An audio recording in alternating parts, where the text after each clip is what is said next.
Hello বন্ধুরা, কেমন আছো সবাই? আশা করছি সবাই ভালো আছো। এখন শুভ সন্ধ্যা। এখন থেকেই ব্লগটা স্টার্ট করছি।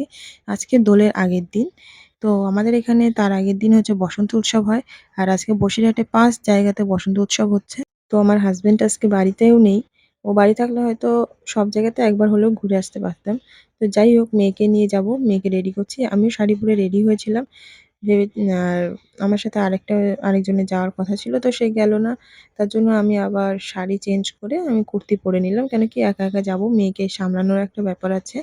দেখো ও লিপস্টিক পরেছে। আর বসন্ত উৎসব বলে কথা, একটা সাদা ড্রেস না পরালে হয়?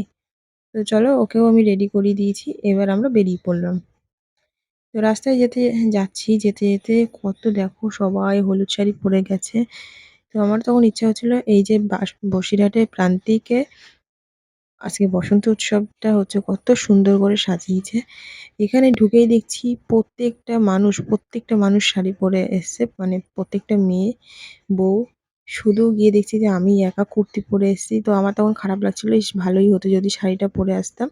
তো তারপর কিছুক্ষণ পর চোখ পড়ল যে না, আমার মতোও কয়েকজন আছে কুর্তি পরে এসেছে। তো এখানে তখন অনুষ্ঠান চলছে, মহাভারত হচ্ছে।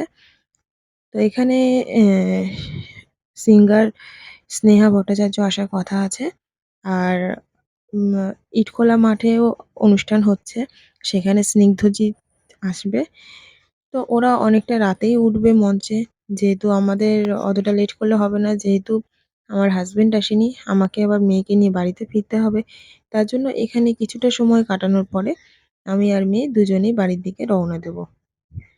তো এত সুন্দর লাগছিল, মনে হচ্ছিল না যে এখান থেকে উঠে বাড়িতে যাই। কিন্তু কিছু করার নেই, যেতেই হবে। তো খুব ভালো লাগলো। এই যে আমরা বেরিয়েও পড়েছি, টোটোতে উঠে গেছি। আমি আর মেয়ে দুজনেই যাচ্ছি। তো যেতে, যেতে মেয়ের জন্য কিছু খাবার নেব। আর এই যে রাস্তায় দেখো সবাই শাড়ি পরে যাচ্ছে।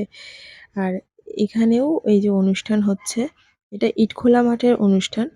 এই যে এখানটাতে স্নিগ্ধজিৎ আসবে, ওখানেও অনুষ্ঠান চলছে।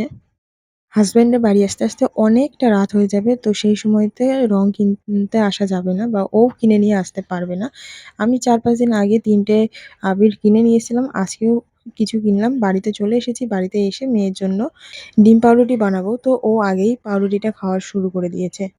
তো যাই হোক, ও এটা খুব পছন্দ করে। আর আমি ডিম পাউরুটিটা বানিয়ে নিয়ে এসেছি। ও খুঁটে, খুঁটে শুধু রুটিটাই খাবে। যেখানটা সফট পাবে সেইটাই। তারপরে দেখো এই যে মেয়েটা পড়ে গেল, টেবিলে গিয়ে পড়ে গিয়ে মুখের সাইডে আঘাত পেয়েছে। দেখো ফুলে রয়েছে। এখনো তো সেরকমভাবে ব্যালেন্স রাখতে পারে না।